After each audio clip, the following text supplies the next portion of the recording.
You deaf or just stupid, sweetheart? The words cracked through the warm hum of the diner like a whip. Forks froze mid-air. Coffee cups stopped halfway to lips. The jukebox in the corner continued humming an old country tune, but even that seemed to shrink away. At the counter, Emma stood frozen, holding a pot of coffee that trembled in her hands. 3 men, loud, drunk, and mean, lounged in a booth near the window. They had swaggered in just 15 minutes earlier, stinking of beer and arrogance, and had turned the small-town diner into their own stage. The leader, a thick-necked man with a shaved head and a cruel smile, leaned forward, tapping the table with a spoon. I said, "We're waiting, dollface," he sneered. "Serve us, BTCH. The other 2 burst into laughter, slapping the table as if he'd told the world's funniest joke. Emma forced herself to breathe. Her knuckles whitened around the coffee pot. She'd dealt with rude customers before, drunks, heartbreaks, the occasional loudmouth, but never like this. Never this ugly. She was alone on the floor. Her coworker had called in sick, and the manager was gone for the night. It was 11:30 p.m., the hour when loneliness walks through the door and trouble sometimes follows. "I'll get your order in a minute," she said softly, her voice trembling but steady enough to sound professional. The bald man grinned wider. "Oh, she's got an attitude. I like that. Maybe you can bring that sass over here when you sit on my lap, huh?" The laughter that followed made the air feel thick and sour. Emma turned away before they could see the tears welling in her eyes. She'd been working doubles all week, rent was due, her car needed a new radiator, and her little brother's medicine wasn't cheap. This job was all she had, and she couldn't afford to lose it. But that didn't make the humiliation any easier. From the kitchen window, old Joe, the cook, looked out with concern. "You okay, kid?" he mouthed. She nodded, trying to smile. She wasn't okay, but she couldn't let it show. As she filled their order, greasy burgers, onion rings, and more coffee than anyone sane should drink, she could hear their laughter carrying through the diner, drawing the attention of the only other customers, a quiet couple in a corner booth. They looked away, unsure whether to intervene or pretend not to notice. When she brought the tray over, one of the men, a skinny, rat-faced guy with a tattoo of a snake curling up his neck, reached out and tugged at her apron. "Come on, sweetheart," he said. "Why so serious? We're just having a little fun." Emma jerked back, her heart pounding. "Please don't touch me." That set them off again. The bald one leaned closer, his breath hot and foul. "You should smile more. Ain't that what waitresses are for? To keep customers happy." Her hands shook so badly she nearly dropped the plates. When she turned to walk away, he called after her, words too ugly to repeat, words that crawled under her skin like insects. She reached the counter and set the pot down with a clatter, her eyes stinging. She wanted to scream, to run, to do anything but stand there and pretend she wasn't breaking inside. And then, just as the laughter reached its loudest point, the bell over the door jingled. The sound was small, almost delicate, but it cut through the noise like a blade. 5 men walked in, leather vests, heavy boots, the faint scent of oil, road, and rain. Bikers. The one in front was tall, gray-bearded, with eyes as steady as stone. His vest bore the patch, Iron Sun's MC. His presence filled the room, not loud, not threatening, just solid, like someone who'd seen too much and had no patience for nonsense.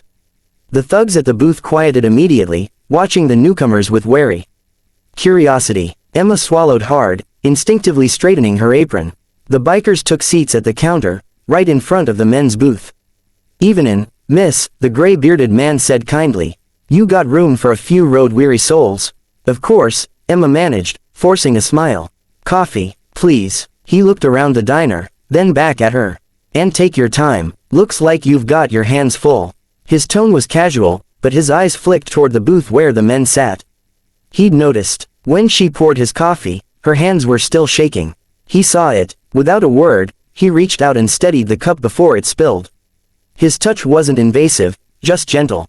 "Human. Breathe," he murmured. "You're all right now." She didn't know why, but she believed him. The bald thug must have felt his control slipping, because he slammed his palm on the table. "Hey, we were here first, sweetheart. You serving the circus now?" The biker didn't even look at him. He took a slow sip of coffee. "Best be careful, son," he said finally, his voice low and calm. "You sound like you're about to make a mistake." The diner went dead silent. The bald man laughed, but it came out forced. "You threatening me, old man?" "No, The biker turned, finally meeting his gaze.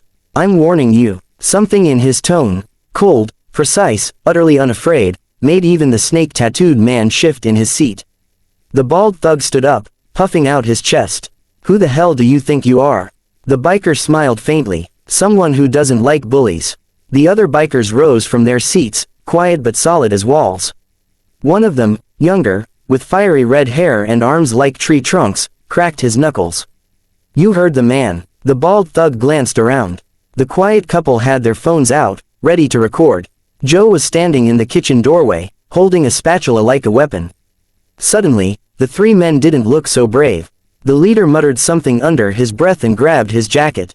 "Come on, boys. This place ain't worth it." They shoved past the door and vanished into the night. The bell jingled once, then silence settled over the diner again, thick, heavy, but somehow cleaner.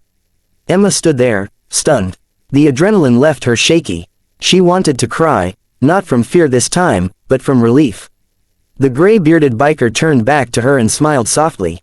"You all right, miss?" She nodded, though her eyes brimmed with tears. Thank you. I didn't know what to do." "You did fine," he said. "You held your ground." "That's not easy." Joe stepped out from the kitchen, clapping a hand on her shoulder. "He's right, kid. You did good." She wiped her eyes and poured fresh coffee for the bikers. "On the house," she said. The leader chuckled. "You don't have to do that. I want to." For the next hour, the diner felt different, alive again. The bikers swapped road stories, laughing in deep, booming tones that somehow felt comforting instead of cruel. Emma found herself smiling, even laughing along. She learned their names: Hank the leader, Red, Diesel, Mick, and Bear.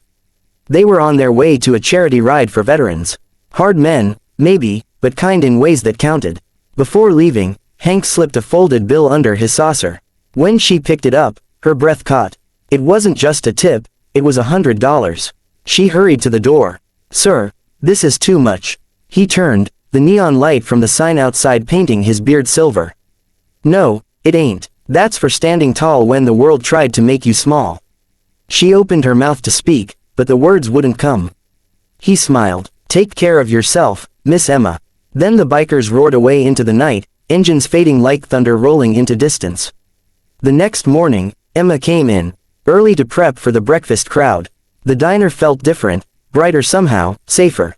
Joe handed her the morning paper, folded open to a small headline. "Iron Sons Motorcycle Club raises thousands for Veterans Hospital." There was a photo of Hank and his crew, smiling under a banner that read, "Ride for Respect." She stared at it for a long time, the memory of last night flickering behind her eyes, the fear, the kindness, the courage. Later that day, the quiet couple returned. They thanked her, told her they'd posted the video they'd recorded of the confrontation. It had gone viral overnight. The caption read, "Real men protect, not harass."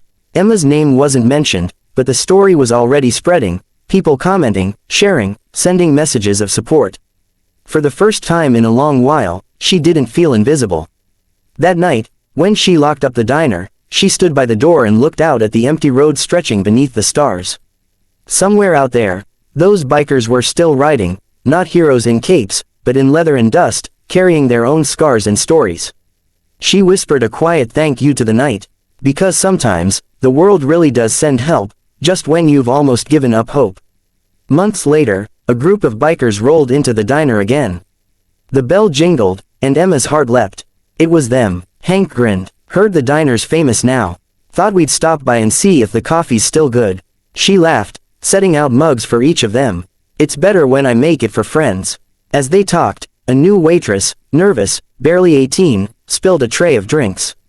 The entire diner went quiet, eyes turning toward her. Emma stepped in immediately, smiling gently. "Hey, it's all right, happens to everyone," and as she helped the girl clean up, she caught Hank's approving nod. It struck her then, maybe courage wasn't about never being afraid. Maybe it was about standing your ground, about helping someone else find theirs. When the bikers left again, they rode off beneath a burning sunset, engines rumbling like a promise. And behind them, in that little roadside diner, a young woman stood a little taller than before, knowing she'd never let fear take her kindness again. Because she'd learned that even in the darkest moments, there are still people willing to stand up, not for glory, not for thanks, but simply because it's right. And that, she realized, was the real meaning of strength. Moral: true strength isn't about power, it's about protection. The world changes when ordinary people choose to do what's right, even when no one's watching.